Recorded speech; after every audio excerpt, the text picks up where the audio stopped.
สวัสดีทุกคนยินดีต้อนรับทุกคนเข้าสู่ช่องของพิตอนเราสารเด้อวันนี้กุ๊กกิ้งมาอยู่ที่บ้านของตุ๊กตาทุกคนเนาะซึ่งตุ๊กคันได้กลับมาจากเวียงจันทร์แล้วเนาะตุ๊กคันได้ไปเรียนเพิ่มอยู่ที่เวียงนะทุกคนทุกคนกันถ้าตอนนี้บ่ไหวแห้งมันโสมแห้งแล้วเพราะว่าบ่ได้ทานาเดินมาหลายเดือนแล้วทุกคนเพราะว่าสดช่วงนี้นะเดี๋ยวกิ๊กจะพาทุกคนมาเบิ่งตุ๊กเนาะซึ่งกิ๊กกับตุ๊กบ่ได้เห็นกันตั้งแต่มือกลับมาจากไทยคุณทุกคนกลับมาจากไทยช่วงเดือนเดือนสี่วะเดือนสามเหรอเนาะเดือนสามเดือนสี่นี่แหละกลับมาจากไทยนี่แหละทุกคนละแล้วก็ตุ๊กมาบุญตุ๊กมาอันเดียวก็มาบุญบ้านท่านเห็นอยู่บ่เห็นกันแต่ช่วงบุญบ้านแล้วเนาะทุกคนซึ่งตุ๊กมามืออันนั้นเขากับบ่เห็นเพิ่นเนาะทุกคนละบาดนี้กุ๊กจะมาพาทุกคนมาเบิ่งเด้อว่าตุ๊กตาเฮ็ดยังอยู่ละเพื่อนตุ๊กตาไปทำมาประกวดเป็นนางอะไรสักอย่างนี่ทุกคนมาเบิ่งว่าตุ๊กซิฟ้อมึงมาให้เบิ่งได้ยุ่งงานบ่ดูแค่เบิกกินก่อนเดี๋ยวตอนนี้ไปแซวตุ๊กตาเอ้ยตุ๊กตาเฮ็ดยังอยู่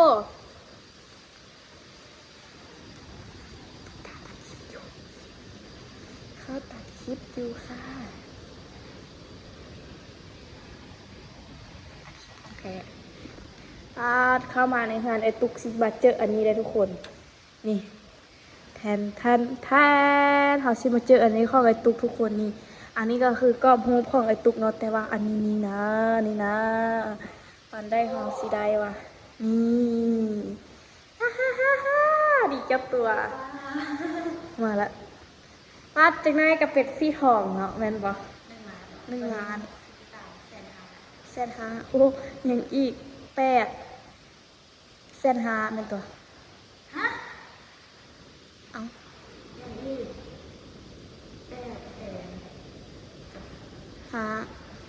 850,000กระทือกดิแต่ว่าตอนนี้ผู้ติดตามอยู่ที่150,000ประมาณนั้นรู้อยู่แซ่บสิแซ่บนะไปกดสิวมาเลยกดอยู่กันเด้อตอนนี้ตุ๊กตอนจักปีป่ะตอนนี้วะตอน14คนนี้คือสาวน้อยเนาะแต่ว่าตุ๊กอายุ14ตุ๊กคือแบบคือผู้ใหญ่เวลาคนเฮาสังเกตดูเขายาวสุดแล้วคนนี้คือว่าคือเด็กน้อยอยู่นั่นแหละวันนี้ทุกคนอันนี้ก็คือตุ๊กตาตุ๊กไปสมัครประกวดอันเด็กก็มิจีนว่ะถ้าประกวดระบบติดแต่ว่าถ้าประกวดกับติดเนาะคาดเหียนเพราะคาดดนได้เนาะเชื่อมบกก๊อบ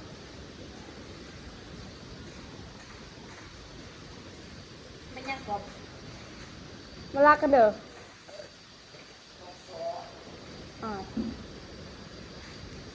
ปลาสีเห็ดเยอะขนาดเราบันนี้ยู่อย่างกับยู่อันนี้ยู่เสือฮอน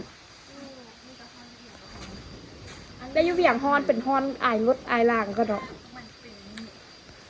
มันเด้อมันเป็นสีเรื่องมันทีแรก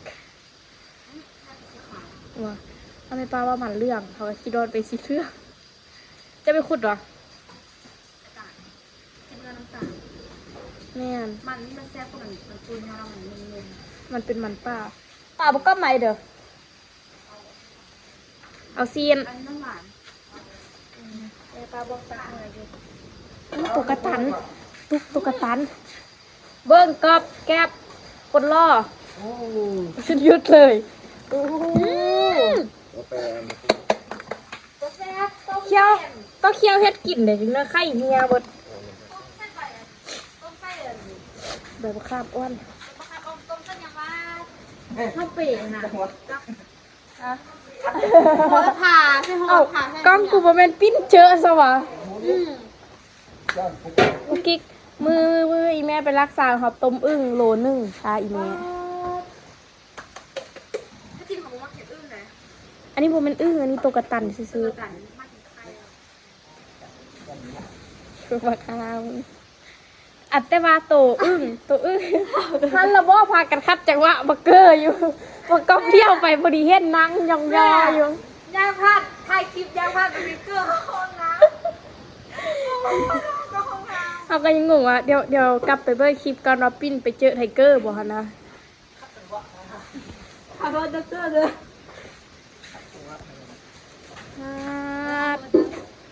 เอาก็ไปเปาะได้มาว่ะคักก็เนาะ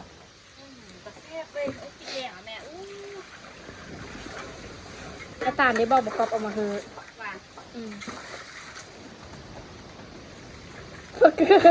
สู้เฮ็ดย่างมากันย่างอ้อมอยู่นี่ไอ้คือแบบไอ้อึมาแล้วสันนะตลกมาเพื่อนกับเป็นอีตุกคือเก้ายูเบียงตอนยูเบียงกับพี่ไทยน้องตุ๊กตากลับมาบ้านอีตุกนึ่งข้า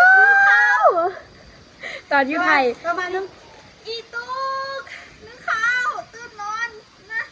ตอนยูไทยน้องตุ๊กตาครับน้องตุ๊กตาค่ะน้องตุ๊กตาคะค่ะขอถ่ายรูปด้วยค่ะเพิ่นว่าเพิ่นมาบ้านเด้อีตุกนี่เฮือนไอ้ตุ๊กตานี่สิดังท่านเอาเพราะว่าฝืนบ่ทันตายอ้าวก็พอชื่อกันนี่นะก็ไม่ได้ว่าผิดเลยล่ะคนคือมันแค่แบบหัวซื่อเรื่องนะท่านขึ้นก็นอกปะเนาะ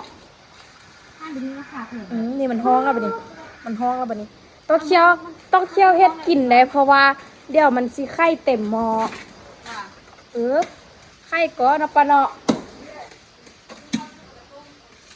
แซ่บได้ตุกเฮากินแต่ไข่กับข้ามันส่วนปากงั้นเฮาตัดทิมเฮ็ดตะมากินยานมันอาปากอยู่คือเด็กน้อยปูน้ำอีพ่อบอกว่าพี่เฮ็ดอันเด็กน้อยปูน้ำกินอยู่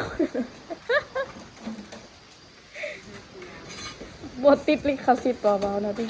อากาศร้อนเนาะอากาศร้อนเอาเนาะเอาแบบแม่ต้องได้ใส่เมื่อกี้ก็จะขยายตัวเล็กๆออกทุกคนมันยู่เวียงนี่มาซีเอาไอรถเอาไอควันบัดยู่บ้านเฮานี่ไอแดดสัดๆเลยเนาะอาจจะจุดไฮเลยเนี่ยทุกคนมาซื้อเลยให้จริงทำคณะแบบถ้าว่าผิดกฎหมายบ่จุดไฮผิดกฎหมายได้ทหารจับอยู่แม่บางคนเขารักพูดนะแต่กระจับบอลลอนดอกเพราะเขาเฮ็ดเขาจุดทิมแล้วเขาก็นี่แล้วก็สุดไล่กาจุดแล้วก็ไฟไหม้ตัวเองพร้อมสุดตายนี้บอกไล่คนเนาะจุดแล้วก็ไฟไหม้ตัวเองนั่ง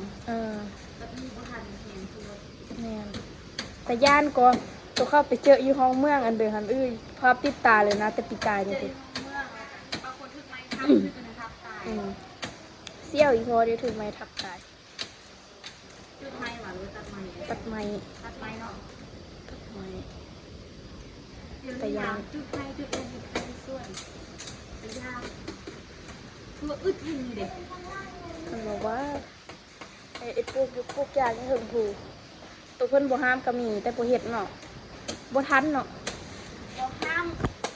อันตัวห้ามค่ะนะมักได้ได้สี่เด้อันแนววันเฮ็ดทันมันได้เสียเงินเด้แล้วมันก็บ่ท้าทายเสียเงินทำบ่ได้เสียหลายท้อถึกปรับไม่ซ้ำแต่ย่านใดปีที่แล้วนี่ปีช่วงปีใดว่าบ้านเขาจะไฟไหม้บ่ใช่ค่ะ22บ่2022บ่ประมาณนั้นแหละ21 22นี่แต่ช่วงกิ๊กเปิดคลิปใหม่ๆเพราะตัวนั้นไม้เป็นตะยานได้เนาะฮอนแม่น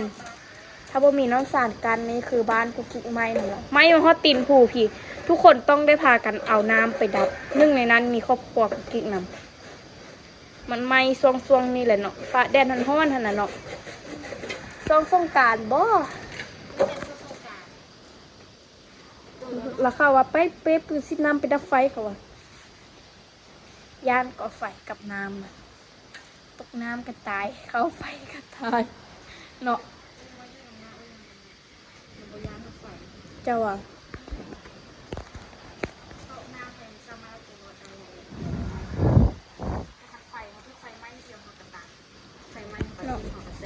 คือเห็นเขาตัวตายรถบัสรถเดินเนาะโอ้ยพอแล้วเดี๋ยวคลิปสิติดแดงเบิดเนี่ยตอนนี้ก็เริ่มเป็นคนดังเลยทุกคนเอ้ยมาอยู่ลอกสานนี่เป็นคนดังก่อนเก่าเด้อตุ๊กแปลงไฟนึ่งข้าวดังเลยตัวอยู่ไทยนี่เด้บ่มีตี้บ่ได้เป็นคนดังนะนี่มันบอกมีแต่ต้มมีแต่ต้มมาตลอดเลย นาแกเป็นเซน น่าจะเป็นเศษน่าจะเป็นไข่ดิคนทุกคนน่าคือไข่อยู่แล้วนี่ เอาไอ้ตุ๊กมาอยู่ลาวได้จักเดือนละ จะตั้งแต่ช่วงกลางเดือนจนเดือนมีนา มีนาเป็นเดือนสามเนาะเดือนสามอันนี้เดือนห้า มีเดือน5แล้ว แต่ว่าไอ้ตุ๊กบ่ได้อยู่บ้านใดตุ๊กไปอยู่เวียงไปเศร้าเวียงจันทน์ตอนนั้นท่านบ่เคยขึ้นไปเวียงจักเทื่อนั่นบ่นี่ได้อาศัยอยู่เวียงเลย ไปเรียนเพิ่มภาษาได้หลายบ่เรียนเพิ่ม เป็นครูคนจีนซ่อนเลยว่ะไอ้ตุ๊ก แต่ว่าเอสพีมุ่งข้ามที่เป็นครูคนลาวเพราะว่าเขาบ่ได้อย่างเขาต้องขึ้นผ่านต้องคนลาวบอกก่อน2 3เป็น ครูคนจีนครูคนลาว ถ้าเป็นเรียนตัวไอ้ตุ๊กเรียนนี้ค่าเทอมเท่าเด้อ ค่าเทอมวะค่าเทอมกะประมาณ5,000 ต่อเดือน ต่อเอสพี SK ต่อต่อคือเจ้าจบมานี่นะแม่นบ่ ก็จะมีเพลงหนึ่งนะว่ากับมาล่าที่ พุ่ม มาล่าที่ อืม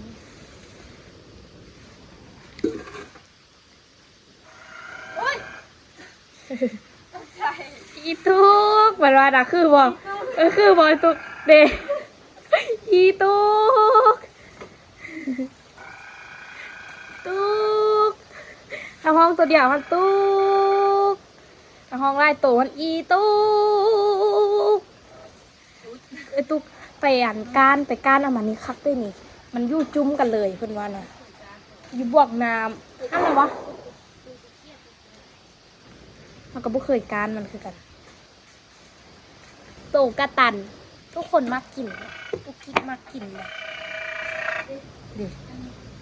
ตุยอันเดออันนี้ เปล่า ให้เขาพันปีได้หมด อู้ตั้งแต่ คือหันลังเก้าเลย หั บ ว อก ร่างเก้าตั้งปีแล้วโอ้ตัวตัว5ถ้าไล่จากตัว5มันจะอู้10 ปีแล้ววะ อืมอยากให้เขา10 ปีอุ้ยคิดว่าจะเทียมฮะอันนี้นะอันนี้มันตกลงมาคิดว่าจิเจียมสิหรอกกับพิมพ์โทรศัพท์เป็นคนหนึ่งที่ยากจิเจียมแบบสุดๆเลยก่อนนอนนี่เฮ็ดนาจิเจียมอยู่นี่ได้ไปเอาอยู่กวนมาไล่มันนี่บ่สั้นนอนบ่หลับในขนข้างที่อันเพิ่งกลับไปเอาอันโคมหมักไตเอาแล้วได้หันเหี่ยวเป็นโคนี่เลยก็คือที่เป็นไข้หนักนี่แหละโอ้โหมันย้อยอยู่3-4 ชั่วโมงเลยเนี่ย เป็นบัดล่ะ เออ เป็นบัดว่า เป็นวัดแล้วก็เป็นคอรู้สึกว่าขอบเป็นก้อนอยู่นี่นะ กินน้ำเย็นง่าย อู้อันนั้นรูดย่ามันเพราะนี่จักอันเสื้อซ่องอันตัว ไม่เข้ากัน ยังอันนึงบ่เป็นเลยดอก บอกนะคะเนี่ย เข้ากลางคืน เจอปัญหาที่ขาดถึงแนมเบิงที่ดีสะกดตกโทโลเลยเอาออกก้อน เดี๋ยวมา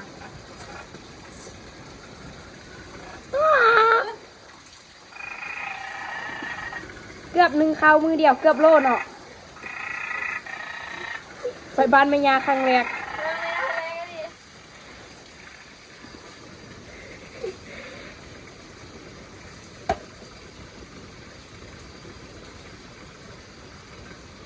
ล้างไกลๆ บ้านแม่ยาครั้งแรกให้เขาเกือบโล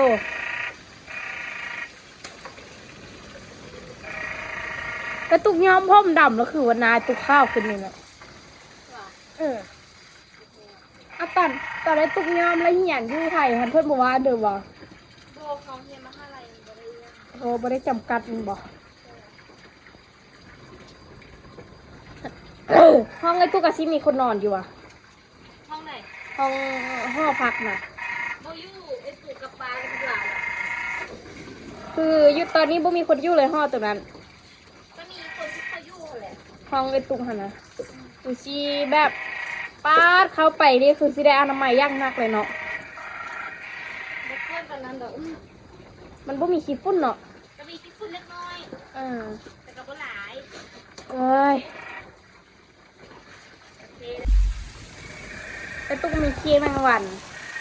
เดี๋ยวเอาออกแล้วแม่ตุกมีขี้แมงวันเอาบ่แม่นขี้แมงวันแท้ซอบ่เกิดปัญหาอาทิตย์บ่ถึง ก็สิวบ่สิวแบบมันเป็นสิวเซี่ยวสิวอุดตันน่ะพยายามก็จนแดงเนี่ยวะดิแดงเลยจนนี่จะเป็นหอยบ่กูก็แบบก็ต้องบ่ออก รู้สึกว่าตัวเองดับลงปุ๊บเลยยืนไกลไอ้ตุกนี่นะคือแบบนะคลิปสุดท้ายนะคะทุกคนว่าคิดเลยว่ะ คลิปสุดท้ายนะคะนี่ไปแล้วเฮ็ดเอาเดินต่อไปนี่ ล้างถ้วยค่ะ มาไว้ แม่เดี๋ยวเขาจกข้าวเย็นก่อนเดี๋ยวเขากินก่อน นี่มาจกข้าวเย็น เพราะว่าการที่เราจกข้าวเย็นนะ เ จ้ามันเฮ็ดให้อันนั้นทุกคนเฮ็ดให้บ่ได้พริกข้าวเย็นแล้วเฮ็ดให้ข้าวสุกไวนำสิบอกแม่นว่ะบ่ดังไฟกับบ่สุกคือกัน สลายมัน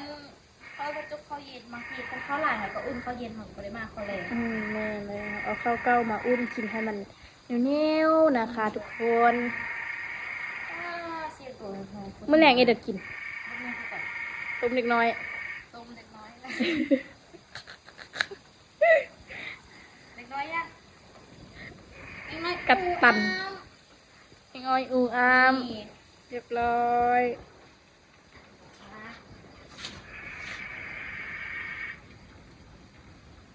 สังเกตตรงนั้นคนลาวผู้สาวลาวทุกคนจะเห็นเรียกเหมือนเป็นเบิดทุกคนเลย แม่น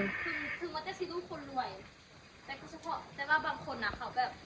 มีคนรวยแต่บางคนคนจะให้ดูเรียกอย่างเลย แม่น แต่ว่าสลายตามแบบชนบทเท่านี้ ผู้หญิงมันจะเห็นเรียกทุกเงินเป็นทุกคนเลย แม่นคือกุ๊ก เต้น กิ๊ก กินเป็นเรียกเงินเป็น แม่น จะเป็นกุ๊กกิ๊กขี้คาน เอา ล้อเล่นมา น้อย ความจริง ๆพลาดมากินข้าวเหือน ชาวติดภาษาได้ว่าสีแซ่บคือบนบนเรามาชิมกัน เป็นวัดมึงเด้อเบิกเศร้าลาวกินน้ำเลยทุกคนเพราะว่าบ่เคยมีคนให้เศร้าลาวกินน้ำจะเกินหรอ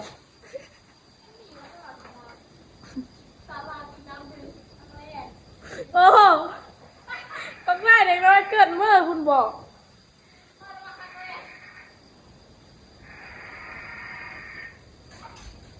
คือซีเมนไอ้ตุ๊กคือซีเมนได้นั่งท่าถ่ายคลิปลูกไม่แอบคุณแล้วถ้าว่าเศร้าลาวกินน้ำครั้งแรกนะบอกว่าไม่แอบโดยเฟิร์นกินน้ำมื้อเดือนละแซดบอกไกเดอร์สิไปถ่ายคลิปเลยสิ ไอ้สีเธออู้ลำขาดเช็ดตัวดีเดี๋ยว อันนั้นนะออโต้กินน้ำครั้งแรกนี่ตอนอายุจักปีเดือนเนาะมันเป็นตาสั่งเลย ลู ตุ๊ ก ก จะมาตัวตัวนะ มาดิเครื่องมือเข้าไปหอบหมายอยู่เสือ อ้าวรอไปคือเจ้า ที่แรกจะทำมาไปให้แล้วทำกับไปสร้างมือกับบัวที่มือเลยกระบอกแม่เอา กลับบ้านเองหอบมาอีก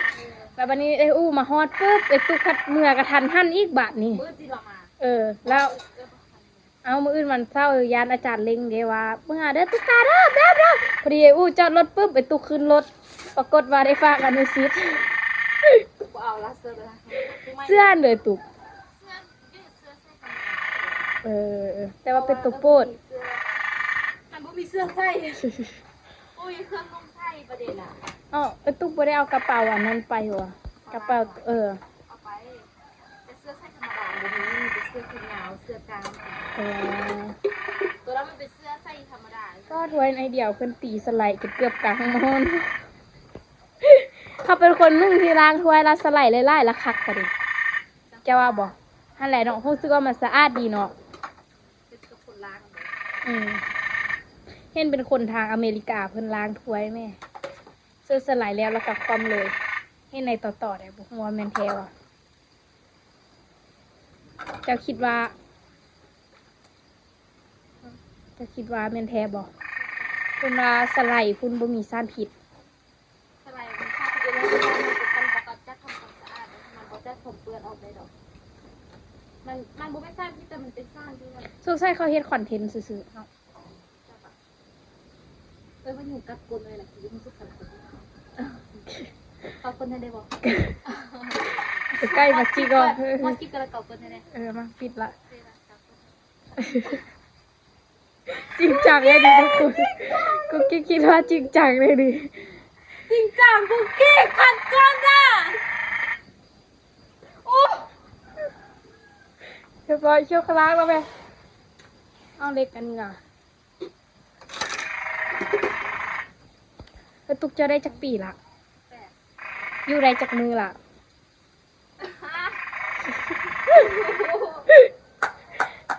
บางทีเดือนนึงโบได้ครบ30 มือเดียว เอาตุกพิมพ์ไปวันเดือนปีเกิดแล้วก็อันนั้นแล้วก็มืออยู่ปัจจุบันพิมพ์ไปใน Google มันสิออกมาว่าเจ้าอยู่ในโลกนี้ได้จักมือแล้ว ลองเด้อแต่สิส่งให้เบิ่งเด้อ โอเค เจ้าลองไปพิมพ์เขาอยู่ได้จักมือแล้วเนาะลืมละ นี่ก็อีกวัน นี่เดี๋ยวสิคนหาให้เบิ่งเด้อแซ่บคอเว้ย พอ ไปข้างนอกกันเด้อ ทั้งหมดเลยว่ะ ไปข้างนอกเลยวะนี่ทุกคนมาเบิ่งตุ๊กตาสาวลาวล้างถ้วยเด้อบ่ได้เห็นสาวลาวกินน้ำใช่เนาะโดนแล้วบ่เห็นตุ๊กตากินน้ำจักว่าสิอยู่ได้โดนซะเด้อตุ๊กบ่ได้กินน้ำเฮาเบิ่งโดนละได้ทุกคนเอ้ยกินแต่ข้าวบ่กินน้ำเลิศ